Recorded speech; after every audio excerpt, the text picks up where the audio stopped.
What's up, everybody? Welcome to Podcast Now Plus. I'm Alex, and in this video, I want to talk about a boatload of news stories you might have missed over the past couple days. In fact, I missed some of these, or I just didn't talk about them in videos, but it's time to throw them all together. And I want to start with maybe the most depressing one of the group, and that's Beyond Good and Evil 2. So if you guys saw this, or if you didn't see it, basically the studio that's making it is under investigation because of the burnout that's being experienced there. There's an unprecedented number of developers experiencing burnout and going on sick leave. So authorities are actually looking into this specific studio. People have continued to leave, the higher ups. I think its director is no longer there as well. So not good. I mean, for a game that last we heard of it, at least from the rumor mill, was that, okay, it was going okay. It's obviously still taking way too long, and it's been going on forever, but again, it's had multiple iterations and all that, but this is definitely not good news. This is probably the worst news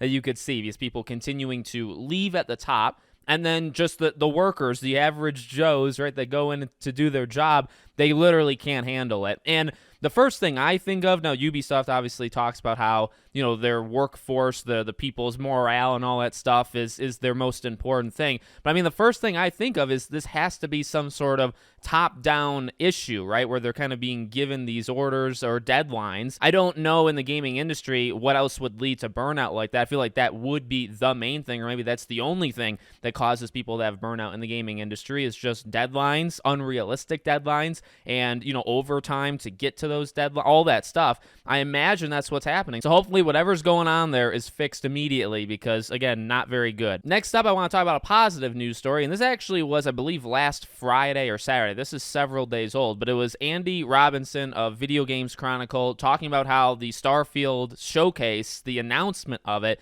is imminent. But it certainly sounds like the announcement is going to be this week. So we're on Tuesday, but we're past, I would say, when normally Xbox would announce something, so maybe Wednesday, Thursday. But I honestly think this is very good news for a couple of reasons. Well, the rumor also goes on to say, it would be announced this week, but it's not going to happen, right? It would be almost like the Direct, where they announce it and they give it several weeks until it happens. So maybe like the middle of March, maybe end of March, right, for the Starfield thing. The good news there is, if all of this is true, right, if this ends up actually happening, that June thing is still possible. Feels like a coin flip kind of situation to me. I know there's been back and forth with June, and it certainly doesn't sound like they even know when the game, as I've said in the past, it's almost like they probably want more time. Maybe they're getting pushback to make it come out in June. I've always thought it's going to get pushed, but I do think, again, if you're looking at it the most optimistically, if you can announce that showcase this week, if it can come out 2-3 more weeks, in the future, and we see it, I think that June period is definitely possible to give a date at that showcase.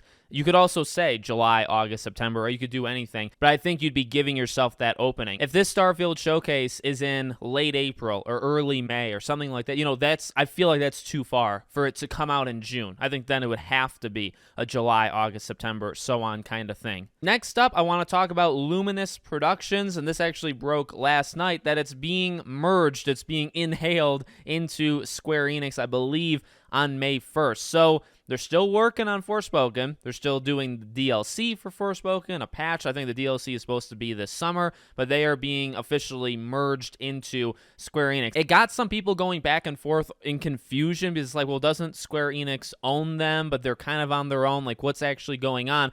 I honestly read it as, I don't think Forspoken was successful, at least in Square Enix eyes, and I think literally they're going to absorb all of the talent from that studio, and they're just going to put them on different projects. And I think on the surface level, I think a lot of people can see that this studio, I believe, is done, right? So the studio that made Forspoken, I think they're finished. I think they'll be relocated to other projects. And for the final news story, I just want to briefly talk about the DLC for Elden Ring, and it's the Shadow of the Erd Tree. It's real, it's announced, it's coming. There's no release date, right? But they do say that it's officially in development. I know people are kind of breaking down concept art and what it could actually be for the DLC. I'm not too much into the lore of Elden Ring, so I can't really comment anything on that, but it is exciting. And I don't think it's, well, number one, it's not all that surprising, right? This game being as gigantic as it was, of course it was going to get more stuff. I would say they'd actually be more crazy to not do DLC. So very exciting for those that are still playing it. I stopped. I actually never officially beat this game, but I do think I would go back,